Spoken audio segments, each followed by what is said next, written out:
Mheshimiwa Dr.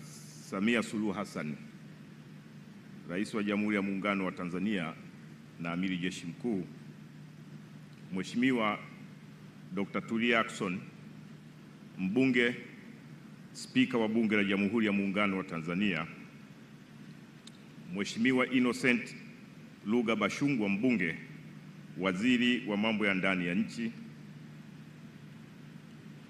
Naibu Kamishna wa Polisi Daktari Lazaro Mambosasa, Commandant wa Chuo cha Taaluma ya Polisi Dar es Salaam, Mheshimiwa Vita Rashid Kawawa, Mwenyekiti wa Kamati ya Kudumu ya Bunge, Mambo ya Nje, Ulinzi na Usalama,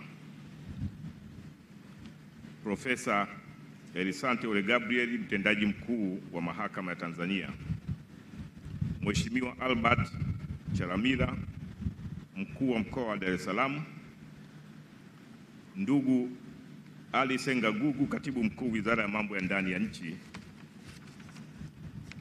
Daktari Madu Kazi, Naibu Katibu Mkuu Wizara ya Mambo ya Ndani ya Nchi, wakuu wa vyombo vya ulinzi na usalama, Bi Anna Kileo, mwakilishi wa Sylvester Anthony Mwakitaru, mkurugenzi wa mashtaka, Ofisi ya Taifa ya Mashtaka,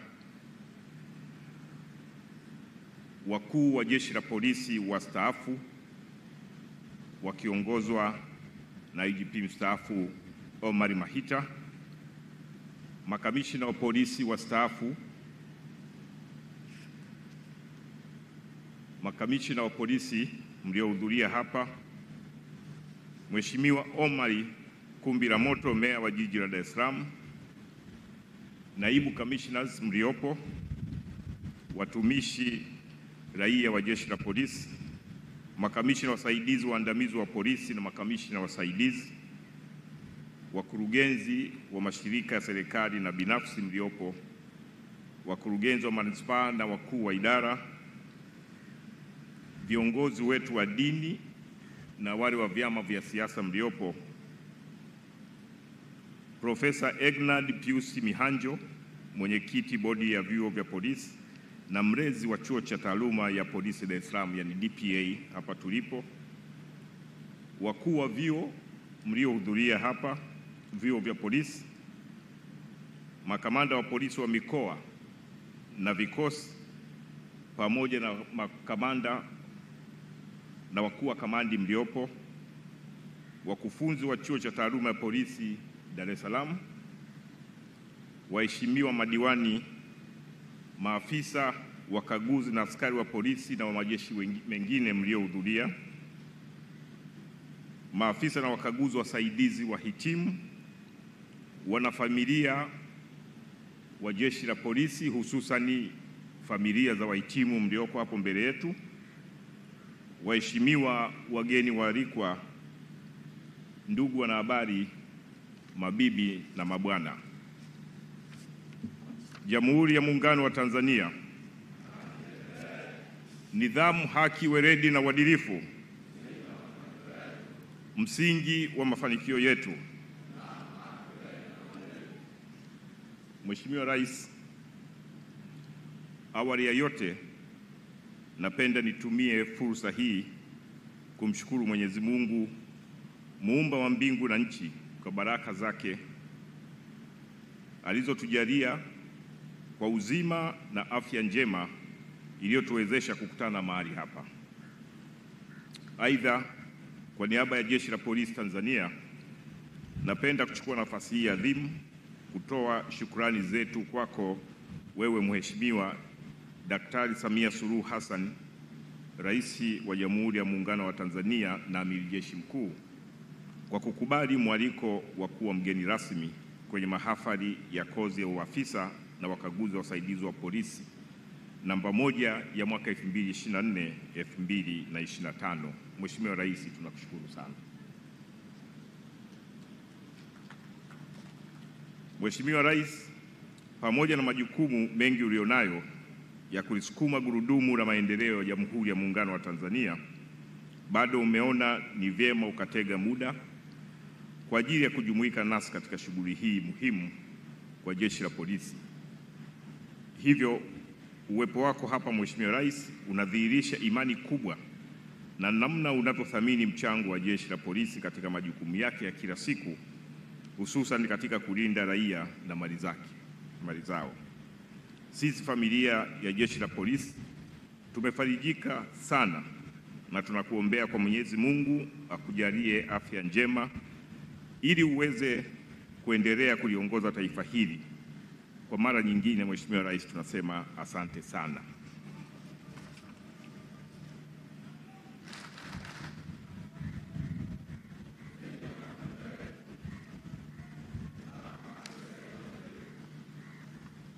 Mheshimiwa Rais, naomba niungane na taarifa iliyotolewa hivi punde na Naibu Kamishna wa Polisi Daktari Lazaro Mambosasa, Commandant wa Chuo cha Taaluma ya Polisi Dar es Salaam DPA, ambayo imeeleza masuala mbalimbali ya uendeshaji wa mafunzo utakayohitimisha leo hii. Vile wakati wa uendeshaji wa mafunzo hayo, nami pia nilipata fursa ya kuwatembelea maafisa na wakaguzi wasaidizi wanaohitimu leo hii, ambapo pamoja na mambo mengine muhimu niliwapa maelekezo mbalimbali ya kiutendaji yatakayowasaidia katika kufuata misingi ya weledi katika utekelezaji wa majukumu yao ya kila siku. Kadhalika, nilitumia timu ya maafisa mbalimbali, waandamizi na wataalamu kutoka makao makuu ya Jeshi la Polisi ambao nao walitoa elimu kuhusu masuala mbalimbali mtambuka ya kiutendaji ndani ya Jeshi la Polisi. Mheshimiwa Rais, nami napenda niwakumbushe maafisa na wakaguzi wahitimu maneno mafupi ya hekima kutoka kwa hayati Rais mstaafu wa Afrika Kusini Nelson Mandela, aliyewahi kusema, na nukuu, "Education is the most powerful weapon which you can use to change the world", ambayo kwa tafsiri ya Kiswahili kisicho rasmi yanamaanisha kuwa elimu ni silaha yenye nguvu kubwa ambayo unaweza kuitumia kubadili dunia. Hivyo nawasihi kuwa elimu na maarifa yote mliyopata hapa chuoni ni muhimu sana mkaitumie vema kama silaha ya kubadilisha maisha yenu ya kiutendaji, lakini pia elimu hizi ziwasaidie pia na wengine ambao mnawaongoza na mtakwenda kuwaongoza katika kuwabadilisha kifikra na kiutendaji pia. Ni imani ya Jeshi la Polisi kuwa wahitimu walioko mbele yako wanauelewa mpana wa masuala mtambuka ya kiutendaji yatakayowasaidia katika utoaji wa huduma bora za kiusalama kwa wananchi kwenye himaya au kamandi watakazopangiwa. Mheshimiwa Rais, jukumu langu leo ni kuweza kutoa maneno ya utangulizi kama mkuu wa Jeshi la Polisi, ili baadaye niweze kumkaribisha Mheshimiwa Waziri wa Mambo ya Ndani ya Nchi ambaye atatoa neno na pia kukukaribisha wewe. Lakini kabla sijafanya hivyo, naomba kukushukuru wewe binafsi na serikali yako kwa ujumla kwa namna unavyoliwezesha na kuliboresha jeshi letu la polisi, ambapo umelijengea uwezo mkubwa wa kiutendaji katika kutoa huduma za kiusalama kwa wananchi wetu. Mheshimiwa Rais, katika kipindi cha miaka minne ya uongozi wako, sisi sote ni mashuhuda kuwa umetoa fedha nyingi na vibali vya kuwapandisha vyeo maafisa, wakaguzi na askari wengi zaidi kuliko vipindi vyote vilivyopita.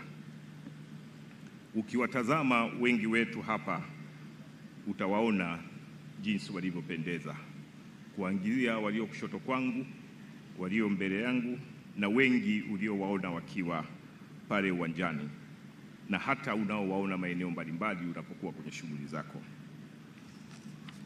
Hali hii imeongeza ari na morali ya kiutendaji kazini, kwani kupandishwa cheo kuna heshima kubwa na faida nyingi kwa mtumishi wa Jeshi la Polisi. Katika hili, Mheshimiwa Rais, tunakushukuru sana.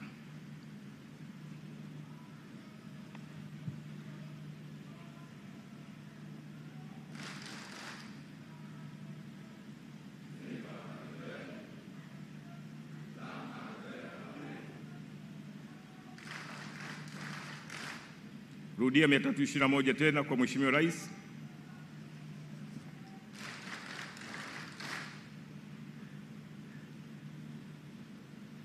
Mheshimiwa Rais, pamoja na utoaji vibali vya upandishwaji vyeo, serikali yako imeendelea kutoa vibali vya ajira mbadala na askari wapya.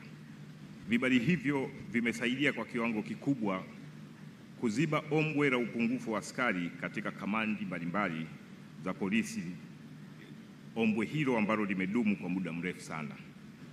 Hivi sasa tunao askari wa kutosha kuweza kusaidia katika utekelezaji wa majukumu ya msingi ya Jeshi la Polisi. Mheshimiwa Rais, naomba kwa ridhaa yako nikusimulie hadithi yako nzuri katika suala la usalama, lakini ambalo linatokana na haya ambayo nimeyataja hapa. Mheshimiwa Rais, ulipoingia madarakani mwaka 2021 kulikuwa na matukio mengi sana ya kihalifu. Swala la usalama halikuwa zuri kama hili tunaloongelea leo. Mheshimiwa Rais, utakumbuka mwaka 1994 mabasi yalizuiliwa kutembea usiku rasmi, na sababu kubwa ya kuzuia mabasi kutembea usiku ilikuwa ni ujambazi, highway robbery, unyang'anyi kwenye njia kuu. Matukio yale yalikuwa ni matukio ya kudhalilisha yaliyosababisha uporaji wa mali za watu, lakini na udhalilishaji kwa wale waliokuwa wakiporwa. Mheshimiwa Rais, mwaka tarehe 1 mwezi wa 10 mwaka 23, ikiwa imepita miaka 29 chini ya uongozi wako, ilitolewa ruhusa sasa ya magari haya kutembea usiku. Mpaka leo hatujaona tukio lolote la unyang'anyi kwenye njia kuu. Nitaainisha haya, nitakueleza Mheshimiwa Rais nini umekifanya kwa jeshi hili mpaka vitu hivi visiwezekane. Mheshimiwa Rais, matukio kama haya yalikamata maeneo makubwa ya kule Kagera, maeneo ya Kigoma. Ulikuwa huwezi kutoka Kigoma ukapita Kasulu, Kibondo, Kakonko, usingeweza kupita pale bila kuporwa, na ilifika mahali ndani ya mabasi hayo waliwekwa askari kuyasindikiza na yakaporwa wakiwemo mle. Mheshimiwa Bashungwa anajua anatingisha kichwa kwa sababu naye si ajabu ameshawahi kuporwa akiwa kwenye mabasi hayo kule Kagera. Kwa hiyo maeneo yote ya Biharamulo, maeneo yote ya Muleba usingeweza kupita. Maeneo ya Arusha, Singida, Sekenke usingeweza kupita, unawekewa mawe, unaporwa kwanza ndio unaendelea na safari yako. Maeneo mengi tatizo hili lilikuwepo, lakini chini ya uongozi wako ndani ya miaka 29, tarehe 1 mwezi wa 10 serikali yako uliruhusu mabasi yaanze kutembea usiku, na ninakumbuka jambo hili jinsi ambavyo lilikuwa linashughulikiwa na Mheshimiwa Spika, na ninakutaarifu Mheshimiwa Rais, mpaka leo hakuna tukio lolote la uporaji kwenye barabara kuu limetokea tangu tarehe 1 mwezi wa 10 mpaka leo. Mheshimiwa Rais, ulipoingia madarakani, naongea mambo ya kiusalama, ulipoingia madarakani kulikuwa na migogoro mikubwa ya ardhi na mapigano makubwa kati ya wafugaji na wakulima. Utakumbuka Mheshimiwa Rais, ukiwa ziarani kule Lindi, taarifa zilikuwa mbaya sana. Mapigano haya yalisababisha uharibifu mkubwa wa mali ikiwemo kuchomwa nyumba, lakini yalisababisha mauaji. Yalisababisha uharibifu na mauaji mbalimbali ya watoto na vikongwe. Jambo hili umelishughulikia kwa kiwango cha hali ya juu sana, na tuna mwaka wa pili hatuna matukio makubwa kiasi hicho. Migogoro na migongano midogo sana ya mtu mmoja na mmoja inaweza ikatokea, lakini sio kwa kiasi kile. Maeneo ya Ruvuma, Lindi, Morogoro yalikuwa ni maeneo ambayo migogoro hii ilikuwa ni mikubwa sana.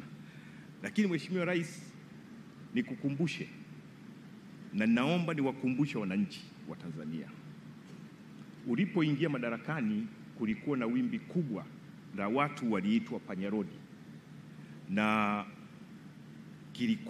vilikuwa ni vikundi vya vijana ambao walitishia usalama wa nchi kwa kiwango cha hali ya juu sana. Vijana hawa walipora, walijeruhi na waliua. Lakini leo hii terminology hii haipo kwenye masikio ya watu. Wananchi walioishi maeneo ya Pugu, Mbondole, Kimara, Kawe, Buguruni wanayafahamu haya. Ni maneno amini, ni uhalifu ambao ulitesa watu sana. Nini kimefanyika, Mheshimiwa Rais? Nitasema muda si mrefu.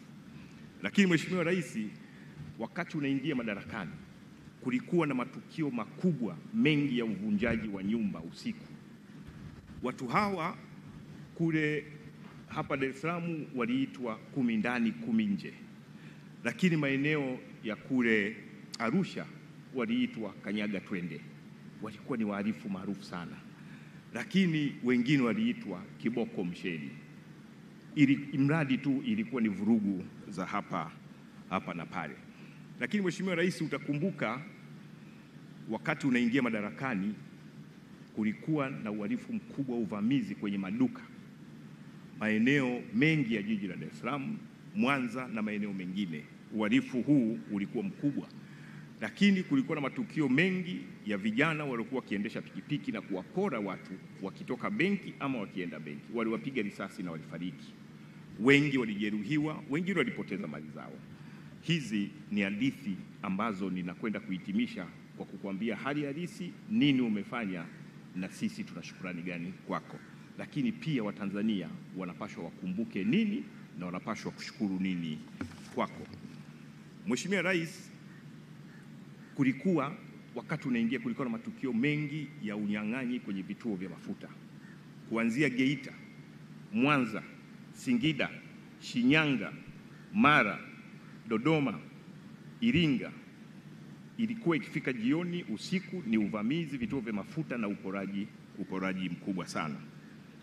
Lakini kulikuwa na matukio yanayokera hapa Dar es Salaam, lakini na kule maeneo ya Arusha, kwenye miji mikubwa, Mwanza na sehemu zingine. Kulikuwa na waporaji ambao ukitoka na pochi unaporwa, ukiwa na simu unaporwa. Hawa waliitwa majina na wakawa watu maarufu sana. Hapa Dar es Salaam waliitwa vishandu. Sasa hivi terminolojia haipo, lakini kule Arusha waliitwa tatu mzuka, na kule Morogoro pia waliitwa tatu mzuka. Nao pia walikuwa ni wahalifu maarufu na walisababisha hofu na taharuki sana kwa jamii. Mheshimiwa Rais, ninaweza kuongea mengi, naomba niishie hili la mauaji ya vikongwe ambayo yaliandamana na imani za kishirikina. Mheshimiwa Rais, mikoa ya Mwanza, Simiyu, Tabora, Geita, Shinyanga na mingine ilikuwa ni marufuku kuzeeka. Ukizeeka ni kosa, unahusishwa na imani za ushirikina. Mauaji yalikuwepo na yalifanyika, naomba nitunze takwimu. Lakini jambo hili Mheshimiwa Rais ni hadithi. Sasa nini ambacho kimefanyika? Mheshimiwa Rais, maafisa wakaguzi na wananchi, Mheshimiwa Rais kitu kikubwa alichokifanya kwenye eneo hili la usalama ni uwekezaji mkubwa sana kwa jeshi la polisi, hasa kwenye upande wa vitendea kazi. Utakumbuka Mheshimiwa Rais, kumekuwa pia na uhalifu kwenye maziwa makuu, umetupatia boti za kutosha, na sasa hivi pia tunanunua boti zingine kubwa, mimi naita meli kwa sababu ni kubwa sana, ambazo zinaweza zikafanya doria ya muda mrefu na kukaa baharini kwa siku nyingi zaidi.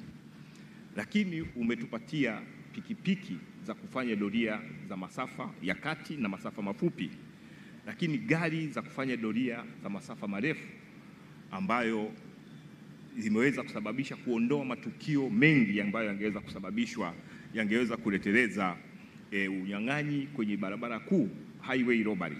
Tuna uwezo Mheshimiwa Rais wa kufanya doria barabara zote hapa nchini, na tuna gari za kutosha kufanya doria barabara zote, na ndio maana tuna kiburi na kusema highway robbery ni terminology ambayo haipashwi kukumbukwa na Mtanzania yoyote. Lakini Mheshimiwa Rais, hapa kumeongelewa mambo ya mafunzo. Kazi hii tunayofanya ni profession, sio kila mtu anaweza kufanya kazi hii, lakini ili kazi hii ifanyike vizuri na profession hii iwe na heshima, ni lazima kuwe na mafunzo mazuri. Mheshimiwa Rais, nakumbuka muda mfupi baada ya kuwa umeniteua kuwa mkuu wa Jeshi la Polisi, uliniita pale Tanga, ukaniambia keti hapo, badilisha jeshi lako, askari maafisa wako waende wakapate mafunzo, na ukanielekeza Mheshimiwa Rais, toka hapa katafute shule nje ya nchi za kusababisha hawa watu wakapata mafunzo sahihi ya namna ya kuzuia, kupambana na uhalifu, kutanzua na kubaini. Naomba nikukumbushe yote hayo. Kazi hiyo Mheshimiwa Rais nimeitekeleza vizuri, na sehemu ndogo ya kazi hiyo ndio hii anayoielezea Deputy Commissioner Mambosasa, na mafunzo haya tunayapata vizuri zaidi ndani na nje ya nchi. Nchi kama Misri tunapeleka askari na viongozi wengi sana. Urusi tunapeleka askari wa kutosha. China tunapeleka Mheshimiwa askari wa kutosha. Marekani, Uturuki, India tunapeleka askari wengi sana. Kwa mara moja peke yake tunapeleka askari sio chini ya 30, na wanapata mafunzo mazuri na wanarudi wanatusaidia. Hawa wote wana uwezo mkubwa wa jinsi gani ya kupambana, kutanzua na kupambana na kuzuia uhalifu. Lakini Mheshimiwa Rais, umeongeza ajira kwa kiwango cha hali ya juu sana. Kwa hiyo tunao askari wa kutosha, si wa kutosha kabisa, lakini tunao askari wa kutosha kuweza kusimamia mambo ya kiusalama kwenye maeneo yote ambayo yalikuwa yanaleta shida. Huko kwenye maeneo ya Tatu Mzuka, kule kwenye maeneo ya Vishandu, kule kwenye maeneo ya wahalifu Panyarodi na maeneo mengine ambayo nilikuwa nimeyataja. Lakini kwa ujumla wake maeneo yote haya, Mheshimiwa Rais, kitu kikubwa zaidi umeongeza morali ya hali ya juu kwa watendaji wa jeshi lako la polisi. Kwanza, upande wa maslahi, morali wa askari hawa umepanda sana, lakini promotion,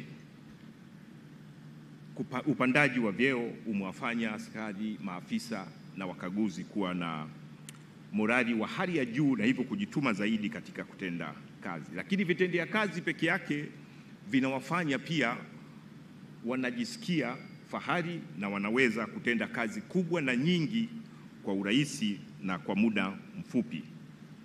Lakini Mheshimiwa Rais, umeendelea kusimamia na kutoa fedha kwa ajili ya ujenzi wa ofisi, ujenzi wa nyumba za makazi, ujenzi wa vituo vya polisi.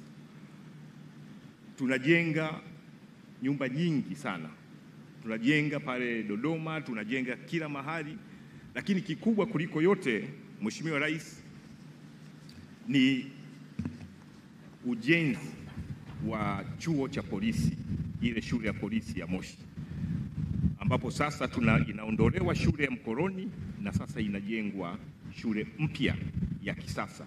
Na kushukuru sana Mheshimiwa, tumeendelea kupokea fedha, ujenzi unakimbia kwa nguvu kubwa, na sasa tumefikia hatua kubwa zaidi, na nyumba hizo kubwa nzuri za kisasa za magorofa, tofauti kabisa na kile chuo ambacho tulikirithi kutoka kwa mkoloni. Na muda si mrefu Mheshimiwa Rais, kwa ahadi yako na kwa kasi yako ya kutoa fedha, chuo kile chote kinakwenda kuwa kipya. Lakini Mheshimiwa Rais, kikubwa kuliko yote ni utashi wako. Umekuwa na utashi mkubwa sana wa kuona mabadiliko makubwa yanafanyika ndani ya Jeshi la Polisi. Unanuia kuona mabadiliko haya na unakwenda kutekeleza nia yako. Mheshimiwa Rais hausiti kwenye masuala ya msingi ya kuleta mabadiliko ndani ya Jeshi la Polisi. Mheshimiwa Rais hausiti kwenye masuala ya kufanya nchi hii ikaendelea kuwa salama. Ndio maana nimeona niorodheshe kwanza matukio yale ambayo ulikutana nayo wakati unaingia madarakani, lakini matukio hayo hayapo tena. Ndio maana nimekuambia naomba nikusimulie hadithi nzuri. Naomba Mheshimiwa Rais upokee hadithi hiyo. Wiki iliyopita baada ya kuwa tumealikwa na Mheshimiwa Daktari Tulia, Spika wa Jamhuri ya Muungano, tulisimuliwa mambo mengi uliyoyafanya mpaka niliogopa kwamba haya yanafanywa ndani ya miaka 4. Mambo haya yalipaswa yafanye kwa kipindi labda cha miaka 50, lakini leo nimekusimulia machache, mambo ya kiusalama, mambo yanayosababisha hayo mengine yakafanyika. Kwa hiyo ukiona usione vyaelea, vimeundwa. Mheshimiwa Rais, wewe ni muundaji, umetufanyia mambo makubwa Jeshi la Polisi.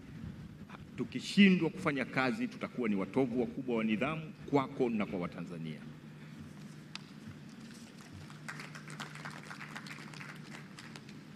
Mheshimiwa Rais, naomba sasa niendelee na nimalizie hotuba yangu. Sote tunatambua kuwa mwaka huu wa 2025 nchi yetu inatarajia kufanya uchaguzi mkuu wa rais, wa bunge na madiwani. Katika maandalizi ya uchaguzi mkuu huo, Jeshi la Polisi limejipanga vyema katika kuhakikisha kuwa uchaguzi huu unafanyika kwa amani na utulivu kabla, wakati na baada ya uchaguzi huo.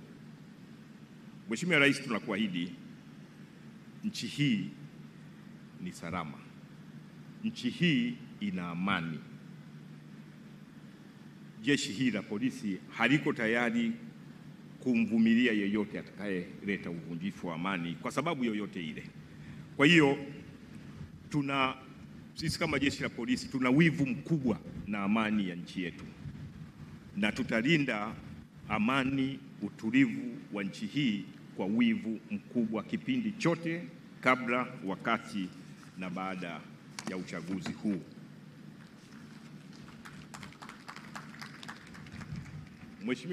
Mheshimiwa Rais, katika kuhitimisha,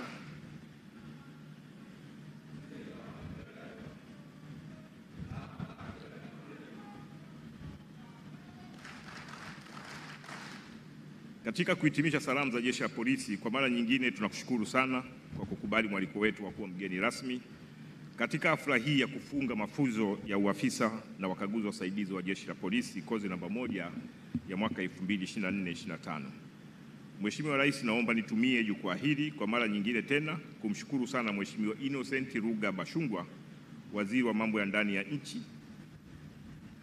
na ndugu Ali Gugu, Katibu Mkuu Wizara ya Mambo ya Ndani ya Nchi, kwa uongozi wao uliojaa hekima na busara katika kuongoza wizara hii ikiwemo Jeshi la Polisi. Ni ahadi yetu kwao kuendelea kushirikiana nao kwa kuwaunga mkono bega kwa bega katika kutanzua kero za kiusalama hapa nchini. Napenda kuchukua fursa hii pia kuwashukuru wageni waalikwa wote waliopata wasaa wa kujumuika nasi leo hii, wakiwemo waheshimiwa mawaziri, wabunge, makatibu wakuu, wakuu wa vyombo vya ulinzi na usalama, wakuu wa Jeshi la Polisi wastaafu, makamishna wastaafu, kamati ya ulinzi na usalama ya mkoa wa Dar es Salaam na wananchi wote waliohudhuria tukio hili muhimu. Kwa ujumla na washukuru wote. Baada ya kusema hayo, Mheshimiwa Rais, naomba nirudishe maiki kwa msemaji wetu wa Jeshi la Polisi, na ninawashukuru wote kwa kunisikiliza.